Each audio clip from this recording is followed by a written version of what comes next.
नमस्कार दोस्तों, Shri success point में आप लोगों का स्वागत है। आज का टॉपिक है हमारा ट्रांसफर ऑफ हीट, ऊष्मा का स्थानांतरण।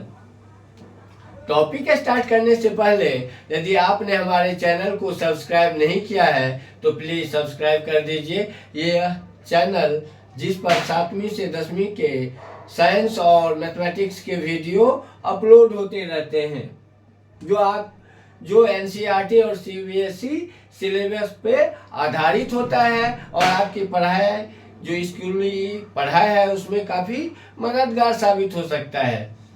तो चलो हम स्टार्ट करते हैं आज का टॉपिक ट्रांसफर ऑफ हीट।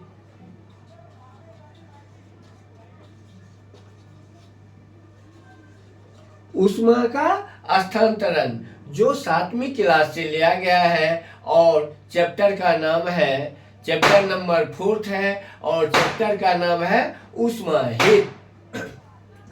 इसमें ऊष्मा का स्थानांतरण को समझने के लिए हम कुछ काम करते हैं, प्रैक्टिकल करते हैं। क्या करते हैं, एक चिंगारी जलती, एक हम बर्तन ले लेते हैं कोई और चिंगारी जल रही है कहीं पे।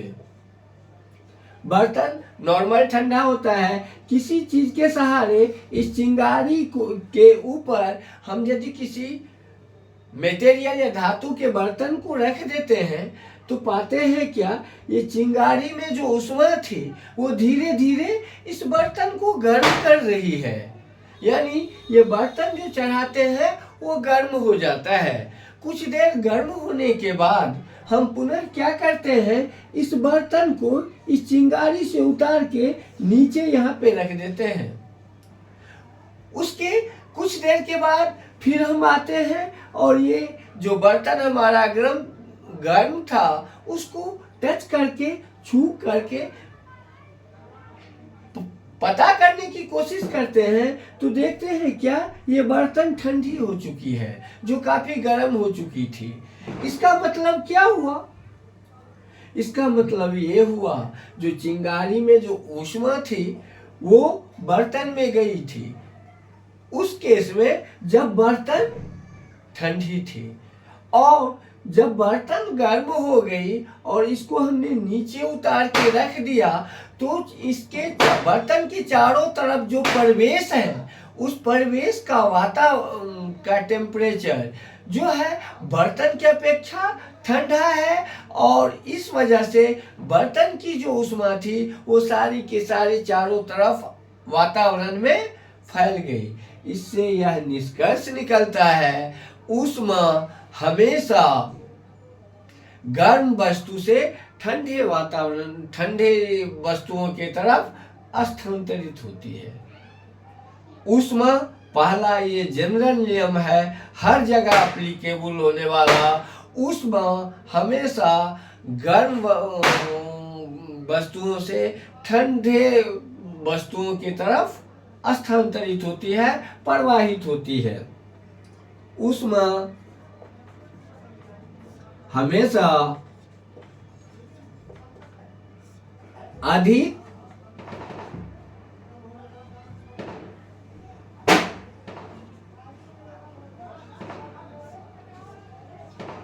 गर्म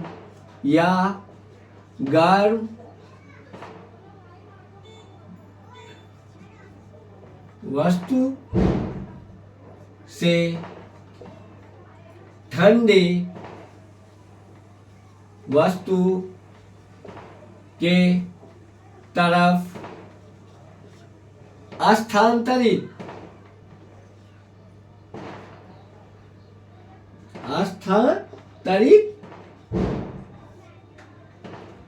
होती है। Heat is transfer hotter to colder environment और पार्टिकल और थिंग्स। ऊष्मा हमेशा गर्म वस्तुओं से, गर्म वातावरण से ठंडी चीजों की तरफ, वस्तुओं की तरफ स्थानांतरित होता है। अब हम एक दूसरा या नेक्स्ट प्रैक्टिकल करके देखने की कोशिश करते हैं। क्या करते हैं, दो ईंट के सहारे, दो ईंट के सहारे हम एक लोहे की रॉड को फिक्स कर देते हैं, या स्टैंड हो तब तो लाइब्रेरी, यदि हम लेबोरेटरी में कर रहे हैं तब तो स्टैंड पे ही कर देंगे, या ना रहे बाहर वातावरण में भी आप कहीं पे भी इस चीज को आजमा सकते हैं। तो क्या होता है, दो ईंट के ही सहारे हमने इस लोहे की रॉड को फिक्स कर दिया है और इसके इस एंड पे और पे छोर पे हमने लैंप जला दी है गर्म करने के पर्पज से। और यह ईंट जब कुछ देर हम गर्म करते हैं और इस ईंट को छूते हैं तो हमें गर्म लगती है, हाथ जल जाता है। आखिर क्या कारण है? हमने गर्म किया है इसको और गर्म हो गया ये छोर। इसका मतलब है यहाँ की जो ऊष्मा थी जो हमने यहाँ पे किया था वो स्थानांतरित होकर यहाँ तक आ चुका है। तो ऊष्मा के इस तरह के जो स्थानांतरण होते हैं उसे हम संवहन कहते हैं, उसे हम चालन या कंडक्शन कहते हैं।